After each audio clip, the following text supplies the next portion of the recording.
Merci beaucoup, Sima. Madame la ministre, monsieur le ministre, je vais vous présenter rapidement le projet d'appui à la compétitivité industrielle qui s'appelle le PACAM.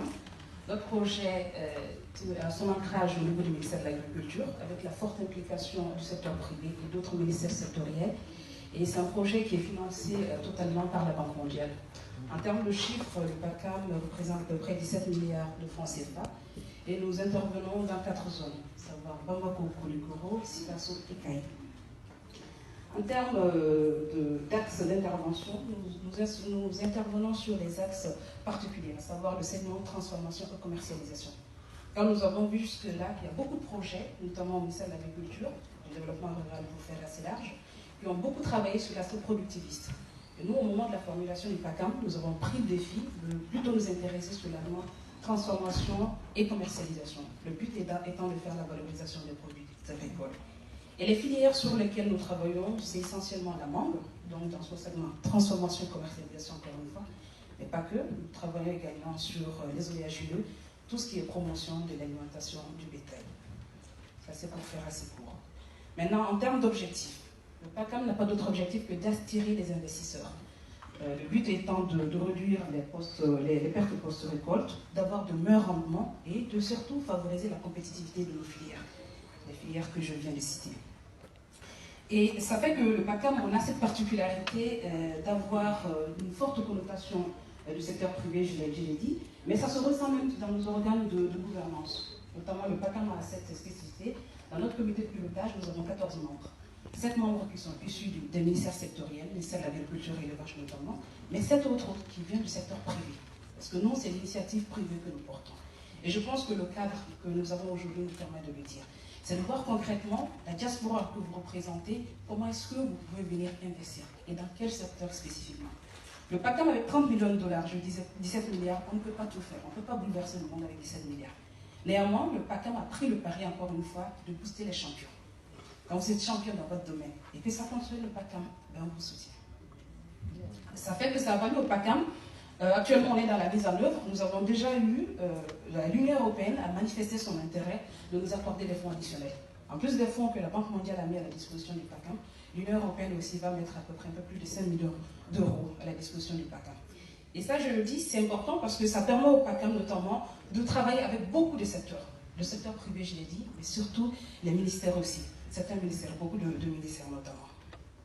Maintenant, je vais aller assez rapidement pour vous dire les principales activités que nous avons menées depuis que nous existons. On est dans notre 3e année d'activité. Okay. Actuellement, il y a 10 jours à peu près, nous étions à Kaï. Nous avons lancé les travaux de la plateforme d'innovation d'embauche autour de Nahama Industrie. Pour ceux qui connaissent Kaï, notamment la diaspora, nous intervenons à Sandaré, à Kita et à Kaï, notamment. Et donc, qu'est-ce que nous avons fait? Le PACAM est en train de construire des infrastructures socio-économiques. C'est quoi? C'est des fourrages, c'est des étables et c'est des magasins pour les emboucheurs. Il y a 50 emboucheurs à peu près qui ont été présélectionnés par l'unité de coordination, par Nahama Industrie et par la Banque mondiale. Je dis présélection, c'est important parce qu'en fait, c'est la banque commerciale. Nous avons mis les banques commerciales aussi en compétition pour voir quelle est la banque commerciale qui propose les meilleures conditions d'endettement à ces emboucheurs. Parce que le PACAM, certes, finance les infrastructures à 100%, mais le fonds de roulement, ça veut dire l'achat du bétail, ça revient exclusivement à l'emboucheur. Et pour cela, c'est les banques commerciales qui devaient entrer en danse. Et on a choisi finalement, il y a une banque commerciale qui a offert des conditions plutôt favorables à ces emboucheurs-là. Et c'est cette banque commerciale qui nous accompagne dans ce processus. Donc, on était avec le ministère de l'Agriculture et puis notre partenaire technique et financier, la Banque mondiale, il y a une dizaine de jours à Kaï. C'est les images peut-être que vous voyez. Donc ça, c'est la plateforme d'embauche. Dans 3 mois, nous allons réceptionner ces infrastructures-là. C'est composé des étables et des magasins et des fourrages avec système solaire. Ça, c'est la première, une des grandes activités que nous faisons.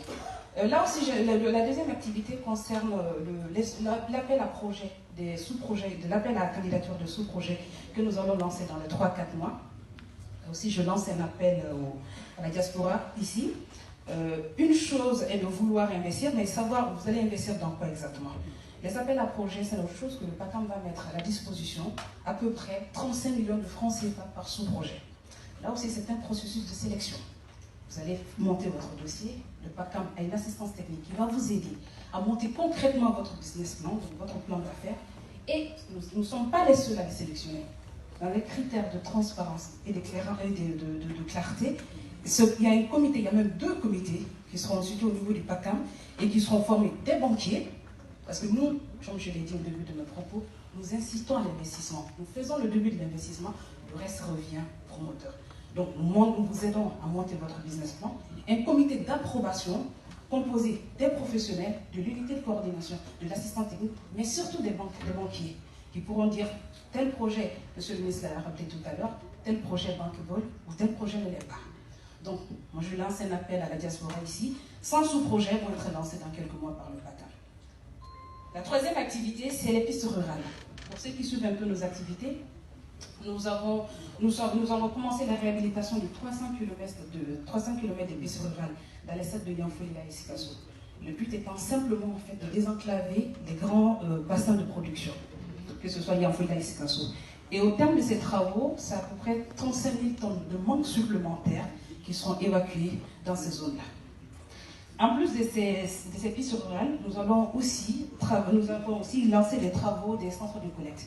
Il y a 6 centres de collecte que le PACAM va commencer les travaux sous peu. Donc ces 6 centres, c'est simplement, on va évacuer les manques au niveau des bassins